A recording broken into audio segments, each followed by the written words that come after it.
ओम शांति। आज मीठे प्यारे बाबा के महावाक्य है।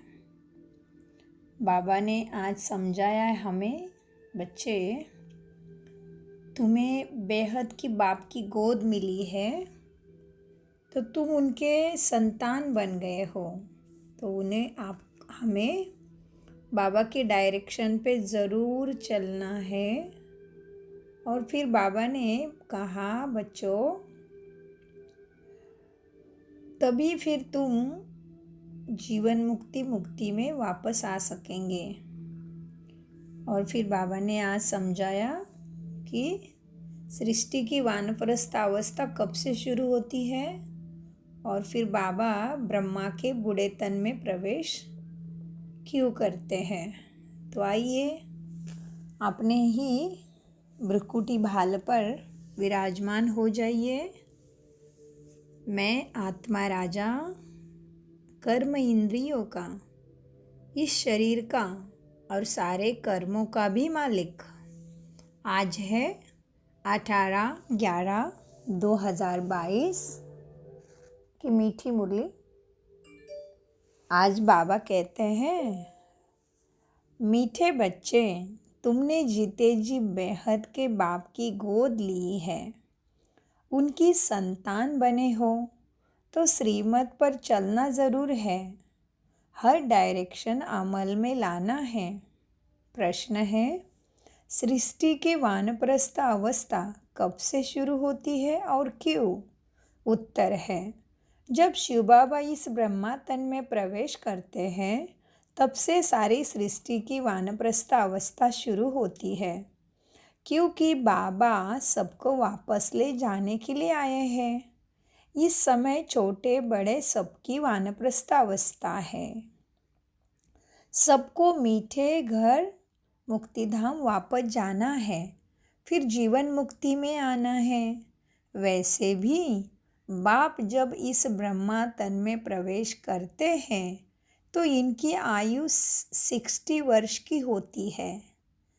इनकी भी वानप्रस्थ अवस्था होती है। ओम शांति। बाबा कहते हैं, गीत गाया, जीना तेरे गली में, मरना तेरे गली में। तो ये गीत किसके लिए है? बाबा कहते हैं, ये किसके गली में आकर मरना होता है? मनुष्य चाहते हैं कि हम मुक्ति धाम में जाएं। परमपिता परमात्मा शिव बाबा की विजय माला में पिरोए। बच्चे जानते हैं, जो भी मनुष्य मात्र की आत्माएं हैं वह बाप के गले का हार ज़रूर है। जैसे लौकिक बाप की रचना लौकिक बाप के गले का हार है। बच्चे बाप बच्चे को याद करते हैं। वैसे वास्तव में जो भी आत्माएं हैं वह सब याद करती है परमपिता परमात्मा को। वह है हद का बाप, यह बाबा है बेहद का। हर मनुष्य तो चाहते हैं कि हम मुक्ति प्राप्त करें, क्योंकि निराकार के गले का हार अर्थात मुक्ति और विष्णु के गले का हार अर्थात जीवन मुक्ति। बाप मुक्ति और जीवन मुक्ति देते हैं। बेहद के बाप के बच्चे बनेंगे तो उनके गले का हार होंगे। लौकिक माँ बाप के गले का हार है बच्चे। वह खुद माँ बाप भी किसी के बच्चे होते हैं। गाते हैं, तुम माता पिता हम बालक तेरे, तेरे कृपा से सुख घनेरे। जब हम तुम्हारे गले का हार बनेंगे तब हम सदा सुखी होंगे। बेहद के बाप को याद करते हैं, परंतु उनके गले का हार कैसे बनेंगे वह आश रहती है। तो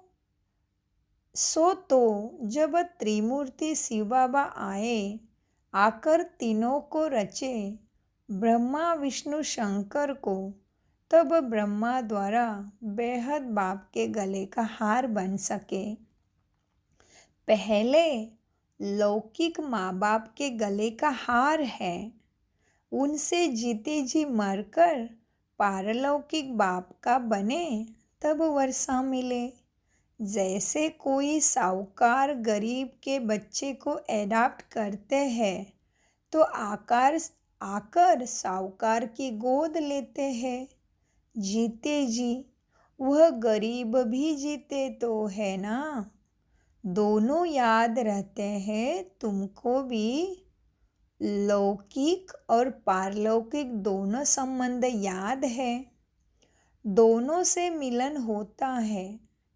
तुमने पारलौकिक माँ बाप की गोदी ली है, उनसे सुख घनेरे लेने लिए, वह हुई हद की गोद। यह है बेहद की गोद, जीते जी गोद ली है।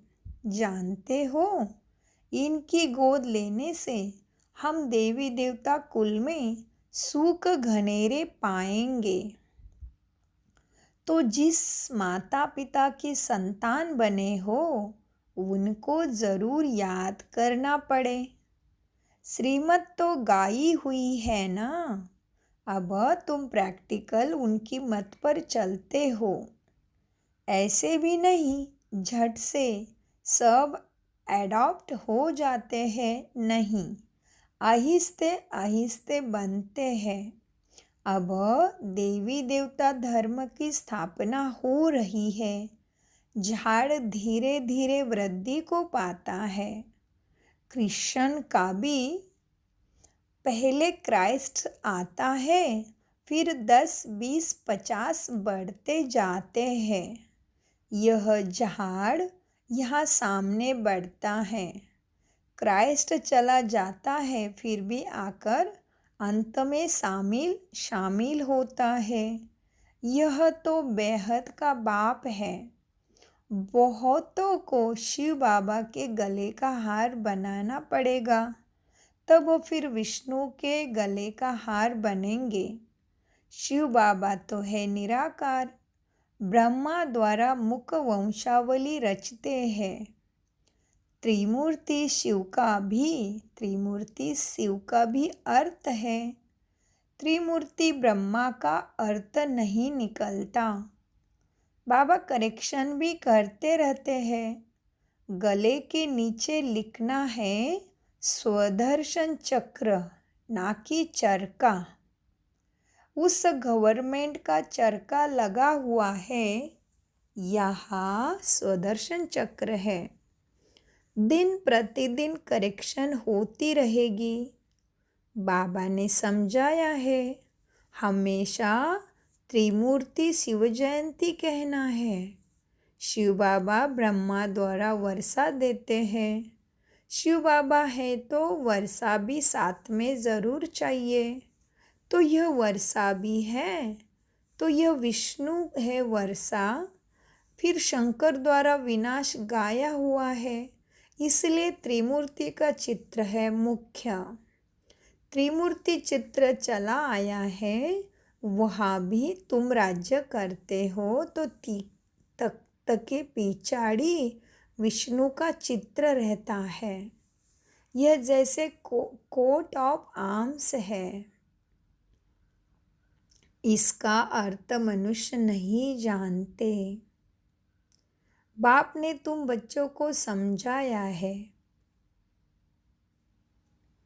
यह ज्ञान अभी तुमको मिला है, देवताओं के पास नहीं।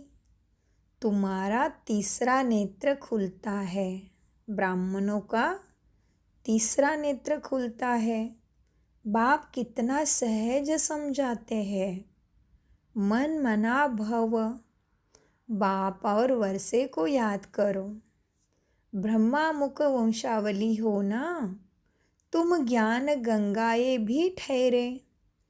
तुम हो ज्ञान सागर द्वारा ब्रह्मा मुख कवल से निकली हुई मुख वंशावली ज्ञान कुमार कुमारिया।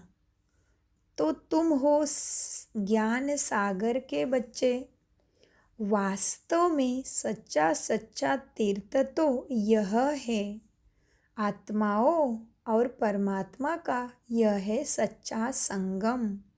ज्ञान सागर और ज्ञान गंगाएं, ज्ञान सागर और ज्ञान गंगाएं, यह बड़ी गुप्त समझने की बातें हैं।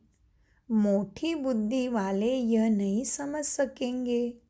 उन्हों के लिए फिर सहज युक्ति है। शिव बाबा और वर्षे को याद करो।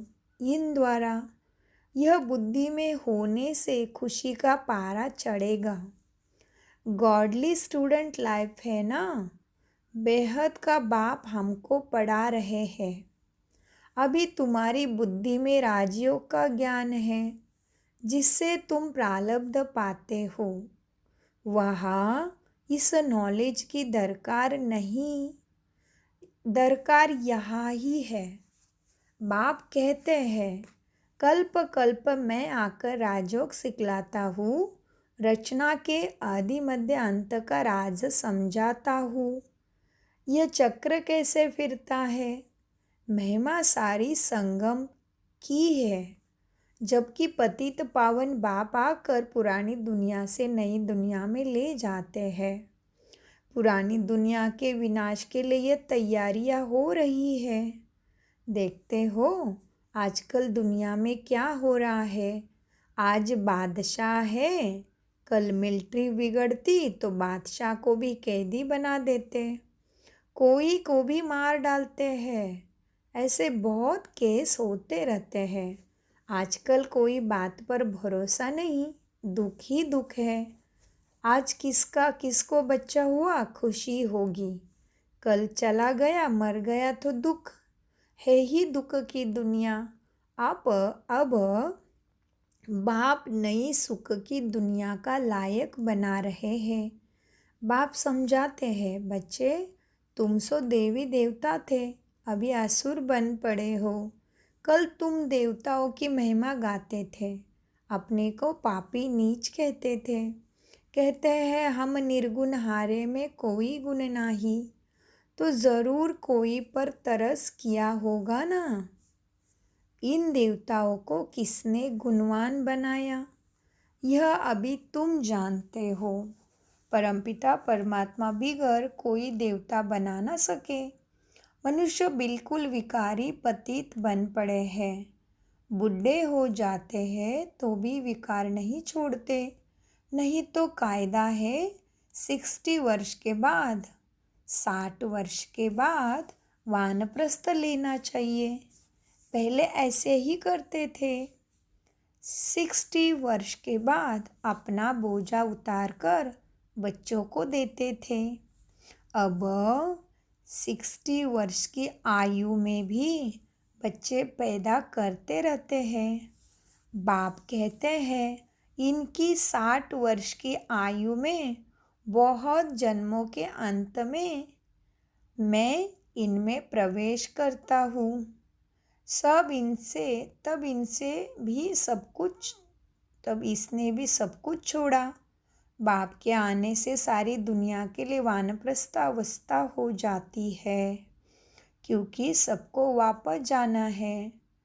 बाप कहते हैं माँ में कम याद करो, छोटा व बड़ा कोई भी रहेगा नहीं यहाँ। बाप आकर सबको मीठा बनाते हैं। मुक्ति जीवन मुक्ति दोनों मीठा धाम है। विनाश सबका होना है। विनाश सबका माना सबके अंदर से कमी कमजोरी तमो प्रधानता निकलना ज़रूर है। बाबा कहते हैं हिसाब किताब चुकतू भी सबका होता है। जैसे बाबा कहते सजा खाने में देर नहीं लगती। जैसे काशी कलवट खाते तो पापों से मुक्त हो जाते हैं, फिर नए सिरे से हिसाब शुरू हो जाता है। बाकी मुक्ति में एक भी नहीं जाते। वह समझते हैं शिव पर कुर्बान हो निर्वाण धाम चले जाएंगे। बाप कहते हैं वापस कोई नहीं जा सकते। पुनर्जन्म तो सबको लेना है। ये पहला नंबर ही पूरे पुनर्जन्म लेते हैं, तो ज़रूर पीछे वाले भी लेंगे। तुमने 84 जन्म लिए हैं। शुरू से ही तुम्हारा पाठ यहाँ चलता है। तुम्हारा यह है कल्याणकारी लीप जन्म। इस जन्म में अथवा इस धर्मायु युग में तुम धर्मात्मा बनते हो। वह सब है हद की बातें। वह है धर्मावु मास, धर्मावु वर्ष, यह है धर्मावु युग, यह है धर्मावु युग। यह लिप जन्म ब्राह्मणों का एक ही है। ब्राह्मण है चोटी, फिर तुम देवता बनेंगे। अब तुम जानते हो, बाबा हमको गले का हार बनाते हैं। हम आत्माएं निराकारी दुनिया में रहती है। बाप खुद कहते हैं, जब तुम अशरीरी थे तो मेरे पास रहते थे। अभी तुम समझ गए हो। क्या समझ गए बच्चे? हम पहले पहले सतयुग में आएंगे। वहाँ है देवी देवता धर्म। वहाँ पुरुषार्थ करने की ज़रूरत नहीं। पुरुषार्थ संगम पर ही किया जाता है। संगम युग यह है, और जो संगम होते हैं उनकी आयु नहीं गिनी जाती। संगम युग यह है, और जो संगम होते उनकी तो आयु नहीं बताई जाती। जैसे कि त्रिवेणी संगम है, रास्ते का संगम है, दुनियाई गुरु का संगम है। तो बाबा कहते वहाँ पे भी संगम होता है दुनिया में, लौकिक में, लेकिन उसकी आयु नहीं बताते। इस संगम की आयु है। और दूसरा भी युग संगम हुआ सतयुग का, त्रेता युग के बीच में भी संगम कह सकते हैं। फिर त्रेता और द्वापर युग के बीच में भी संगम हुआ होगा। तो बाबा कहते हैं ये संगम युग की आयु है। बहुत छोटा सा युग है। इस संगम युग में ही बाप आकर इनको बदली करते हैं। बाकी उन युगों का कुछ नहीं है। 2 कला कम होने से राज्य बदली होता है। यह तुमको साक्षात्कार होता है। कैसे राज्य देते हैं? संगम युग में बाप आकर पतितों को पावन बनाते हैं। इसीलिए इस युग की आयु जब से बाप आया है तब से गिनेंगे तो ज़रूर वह आया हुआ है। वही ज्ञान का सागर है। उनकी मुख वंशावली ज्ञान नदियाँ है। ये ब्रह्मा कुमार कुमारियाँ है। इनसे ही ज्ञान पाना है। बाबा ने कहा है, ऐसे कोई चीज़ नहीं बनाओ जो बाबा ने कहा कोई ऐसी नई चीज़ बनाओ जो समझाना सहज हो जाए। उसमें त्रिमूर्ति शिव जयंती लिखो। बाबा डायरेक्शन देते हैं, परंतु बनाने वाला भी होशियार चाहिए। इस ज्ञान यज्ञ से विघ्न भी किस्म किस्म के पड़ते हैं। फिर डिससर्विस, फिर क्या होती है? बाबा ने क्या बोला है? डिससर्विस नहीं बोला, सर्विस बोला है। बाबा ने बोला इस ज्ञान यज्ञ में विघ्न भी किस्म किस्म के पड़ते हैं। फिर सर्विस ढीली हो जाती है। शिव जयंती आए कि आए, बड़े धूमधाम से मनानी है। दिल्ली में तो बहुत धूमधाम हो सकती है। दोनों के कोट ऑफ आर्म्स दिखाएंगे। हम अपनी ईश्वरी बात करते हैं। बाप है कल्याणकारी, बच्चों भी औरों का कल्याण करते रहते हैं। तो बाप देखकर खुश होता है। कहा जाता है चैरिटी बिगेन्स एट होम। मित्र संबंधी को भी समझाना है, नहीं तो उलाहना देंगे। पॉइंट्स बहुत अच्छी मिलती है। चित्र भी अच्छा है। माला भी कितनी अच्छी है। रुद्र माला फिर विष्णु की माला बनती है। तुम ब्राह्मणों को सच्ची सच्ची गीता सुनाने वाले, सच्ची सच्ची यात्रा का राज तुम समझाते हो। तुम ब्राह्मण हो तो बाबा कहते तुम ब्राह्मण हो, सच्ची सच्ची गीता सुनाने वाले सच्ची सच्ची यात्रा का राज तुम समझाते हो।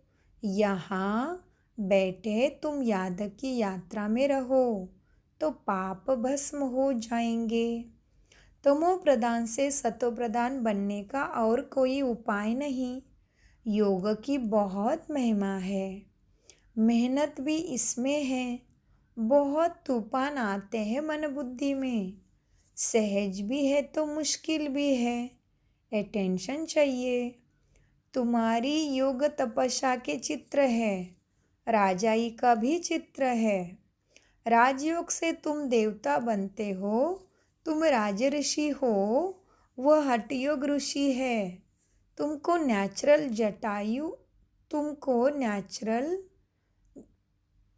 जटाए है। अभी हम सब बाबा के गले का हार है। सब भाई भाई है। बाप से वर्षा भी मिलता होगा। प्रजापिता ब्रह्मा भी गाया हुआ है। वह निराकार पिता है, यह साकार पिता है। शंकर के लिए दिखाते हैं आंखें खोल विनाश हुआ। शंकर को पार्वती गणेश आदि दिखलाकर गृहस्थी बना दिया है। अंधश्रद्धा बहुत है। बाप कहते हैं मैंने तुमको साहूकार बनाया था, तुमने मंदिर बनाकर, शास्त्र बनाकर, दान कर, फालतू खर्चा करते करते दुर्गति को पा लिया। यह भी ड्रामा में नोंद थी। तब तो बाप बैठ समझाते हैं, बाबा तुमको त्रिकालदर्शी बनाते हैं। तीनों कालों का ज्ञान तुम्हारी बुद्धि में है। अच्छा, मीठे मीठे सिकिलदे बच्चों प्रति माता पिता बाप दादा का याद प्यार और गुड मॉर्निंग। Good morning. रूहानी बाप की रूहानी बच्चों को नमस्ते। हम रूहानी बच्चों की रूहानी बाप दादा को याद प्यार गुड मॉर्निंग नमस्ते। धारणा के लिए मुख्य सार, यह धर्मावु युग है। इस समय धर्मात्मा बनना है, सबका कल्याण करना है, मुक्ति और जीवन मुक्ति में चलने का रास्ता बताना है। हमारी यह गॉडली स्टूडेंट लाइफ है। बेहद का बाप हमको पढ़ाते हैं, यह खुशी में रहना है। वरदान, योग की करंट के वाइब्रेशन द्वारा किले को मजबूत करने वाले यज्ञ रक्षक भव। वरदान, जैसे ब्राह्मण फैमिली बढ़ाने का प्लानिंग करते हो, ऐसे अब यह भी प्लानिंग करो कि जो भी कोई भी आत्मा ब्राह्मण परिवार से किनारा नहीं हो जाए। अब क्या प्लानिंग करो? अब यह भी प्लान करो जो कोई भी आत्मा ब्राह्मण परिवार से किनारे न हो जाए। किले को ऐसा मजबूत बनाओ जो कोई जा ही नहीं सके। जैसे चारों ओर करंट की तारे लगा देते हैं, तो आप भी योग के वाइब्रेशन द्वारा करंट की तारे लगा दो।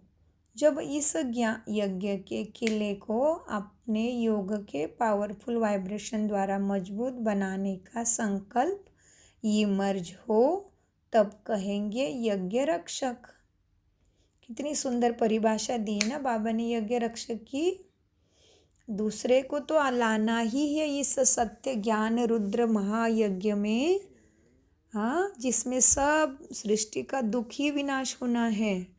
लेकिन जो ब्राह्मण आत्माएं हैं, जो किनारा कर बैठे हैं ज्ञान को जान के भी, बाबा कहते उनको भी आपके वाइब्रेशन की तारे लगा दो तो चले जाए नहीं उस संसार में वापस, अच्छे से पुरुषार्थ में लग पड़े। इसलिए बाबा कहते हैं वाइब्रेशन द्वारा मजबूत बनाने का संकल्प इमर्ज हो, तब कहेंगे यज्ञ रक्षक। स्लोगन, ज्ञानी तो आत्मा वह है जिसका कर्म साधारण होते भी स्थिति पुरुषोत्तम हो। ज्ञानी तो आत्मा वह है जिसका कर्म साधारण होते भी स्थिति पुरुषोत्तम हो। ओम शांति शुक्रिया मीठे प्यारे बाप दादा का अनगिनत पदम गुना शुक्रिया। शुक्रिया फरिश्तों।